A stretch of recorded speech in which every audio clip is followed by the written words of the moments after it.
Aloha folks, welcome back to Spike's Breezeway Cocktail Hour. This is the last episode of the year. Can you even believe this? 2020 has been a weird situation, hasn't it? But it but it brought us this show and all of you guys hanging out and watching and commenting, and so I'm super thankful for that. I've enjoyed 2020, if I'm allowed to say that. I hope you guys enjoyed the episode that I had last week with my mom, of all people, on my birthday. I thought it was really fun, and she had some great stories about Cal Worthington and the tiki world in the early 60s. So if you haven't watched it, go back and check that out. And the cocktail that we made was really good, so it's worth a look. It's a bourbon drink, like bourbon tiki drink? Yeah, it is. You might be wondering what the hell this is all about. We're still in the Breezeway. The bar that you're accustomed to is right over there, but it was a torrential downpour earlier. So that bar isn't as watertight, I guess, as this one is. This is kind of back in the corner, so less rain gets to it. That one, there's kind of some leaks and stuff, so this will not be a common occurrence, although I really like the way it looks. Let me know in the comments below what you think about this set. I think there's more depth of field. Unfortunately, I don't think I can leave it set up like this all the time, but I think it's kind of a nice change. So tonight we're gonna make one more hot drink from Trader Vic's. This drink is the Coffee Grog. There are two versions in Trader Vic's Bartender's Guide. We will be making the second version. And the description here is Grand Marnier and 151 rum with a twist. And the twist, I always like those play on words that Victor Bergeron did. The twist is literally a twist of orange and a twist of lemon cooked in this thing with some stuff. I do hope you enjoyed that little video B-roll thing that my buddy Josh filmed, and then I edited and put it all together. But we learned a lot about the cocktail in making that video. So hopefully we're gonna try a part 2 in front of you guys here, and it won't be as much of a disaster as it was making the video with Josh. So for this cocktail, we will be using lemons, oranges, whole cloves, Coco Real coconut cream, or Coco Lopez is what Trader Vic's calls for. They're very similar. If you can get Coco Lopez, use that. Otherwise, this stuff I'm sure works fine. 151 Demerara rum from Hamilton, Grand Marnier, and hot coffee. Okay, so to get started here, we are going to cut off a slice of lemon here. Okay, and the recipe calls for a twist of lemon. So we're just going to express that, drop that in there. And a twist of orange. Now you will notice that I've already butchered this orange. The one that we were using in the B-roll before this, I don't want to destroy another orange just for the twist. We will cut another twist here, and we will express that into this as well. Okay.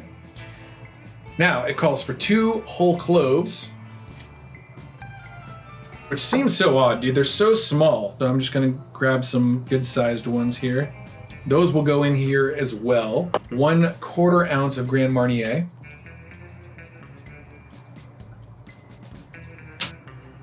And 3/4 ounces of 151 Demerara rum. And I do have to say that Ed Hamilton of Hamilton Rums is in part sponsoring this show now, because he just dropped by a big box of rum and some other ingredients. Thank you so much, Ed. And thank you to everybody who contributes. Really do appreciate it. Okay, so we're gonna add this to the mixture. If you're paying attention to the B-roll at the beginning of this episode, you will notice that I used a giant frying pan. I don't think that's a good idea. Almost immediately I realized that the liquid was getting spread out all over the pan. I'm gonna try this tiny little thing. I know that this is gonna heat up, so we're gonna see how this works. The idea is that you heat this up, then you light it on fire, and then you spoon this into your coffee grog. Let's set this aside for now, heat that up in a moment. And now it's time for one of my favorite things in the world. We're gonna make the drink in the glass that it was served in. We're gonna fill this thing up. By the way, check out my super fancy coffee thing. We're gonna fill this up 3/4 of the way with piping hot coffee. Then with your Coco Lopez or your Coco Real, we're gonna put 3 teaspoons of this goo into the drink. And it dissolves almost immediately, so you can just kind of squeeze some in there and then it's gone. So if you make things like painkillers, you know what a pain Get it? It is to use this stuff because it really gums up spoons and stuff. It really makes offensive sounds. Okay, we have hot coffee with cream in it. We're gonna heat this up, turn that up all the way. While this is heating up, I want to let you guys know that the first episode of next year is going to feature a legend in punk rock music. So if you follow my stuff a bunch, then you know the band that I work with, and that'll at least give you a clue. And then it could be any one of 4 people, but I can't even wait. And I think it's gonna be a 2-part show because there's no way that I'm gonna be able to go through an episode with this guy in like 40 minutes I'm really trying to keep these things to like 20 minutes each, so. Okay, this is getting hot. Looks like this stuff's boiling over here. So what we're gonna do now, we are going to ignite this and then we're gonna pour it into this. Where are my vintage, well, not really vintage, 2009 Trader Vic's matches? Whoa, man, that went quick. So what you're supposed to do next is spoon that into the glass.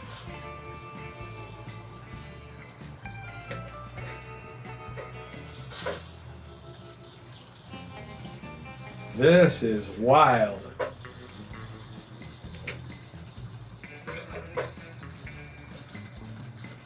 I would suggest putting your bowl closer to where you're gonna be drinking it.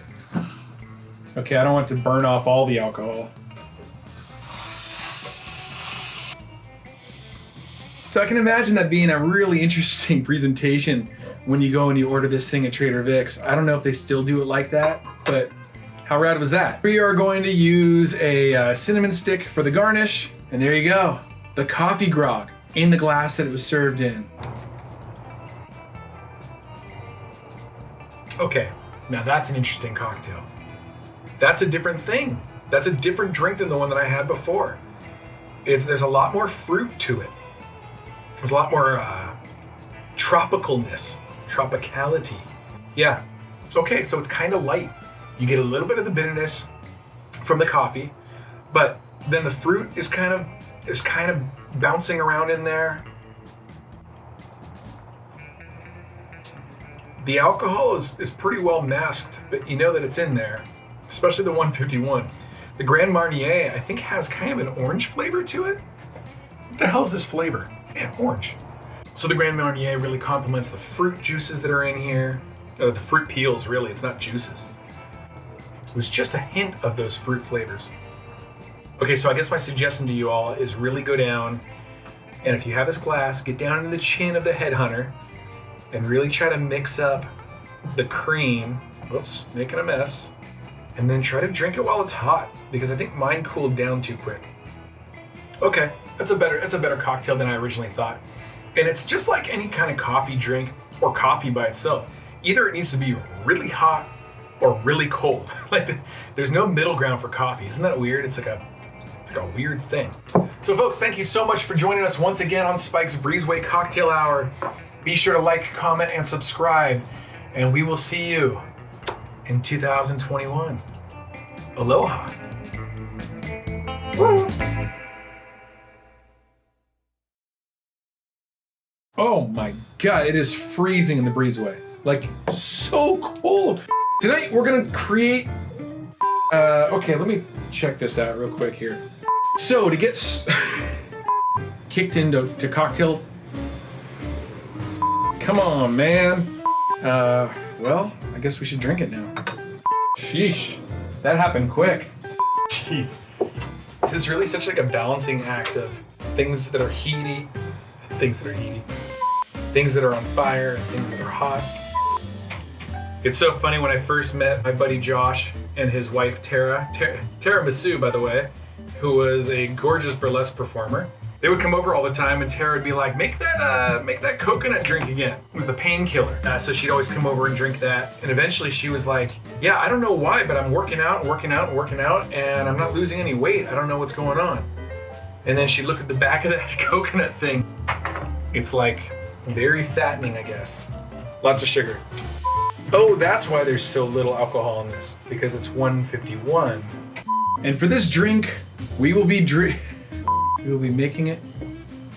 Let me move this closer, because we know what happens next. Make sure nothing's gonna be caught on fire up here. This all happened so quick, so I just want to be ready for it. Now, stand back. Whew. Dude, that goes up so fast. And we're gonna spoon the contents on fire into the drink.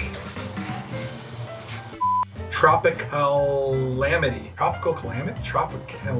I'll never be able to say that again.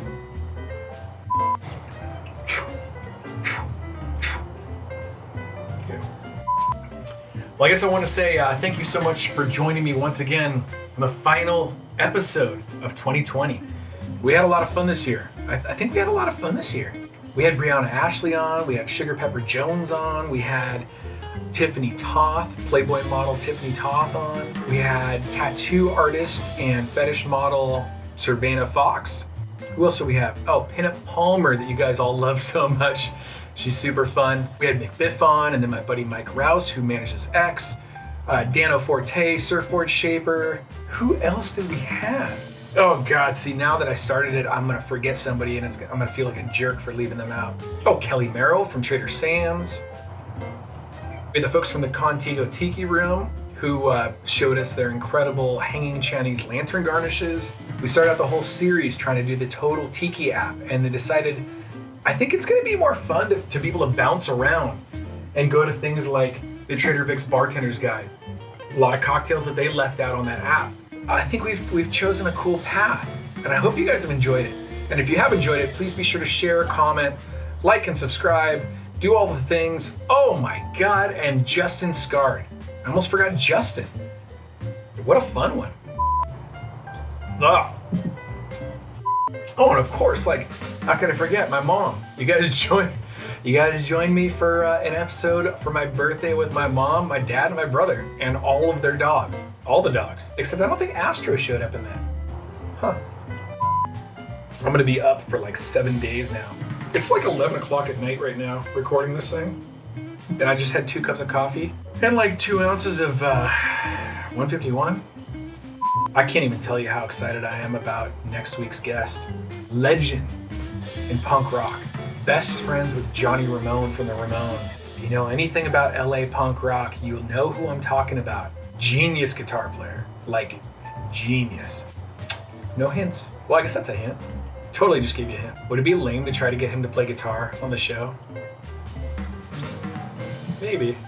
All right, now what? I'm all wired from the coffee. If you don't already and you want to see more photos of tiki things, go to Instagram and follow me at The Hula Girls, my band's Instagram account, but it's kind of turned into Spike's Breezeway Cocktail Hour Instagram account because the band is, I mean, like all bands, kind of on hiatus at the moment.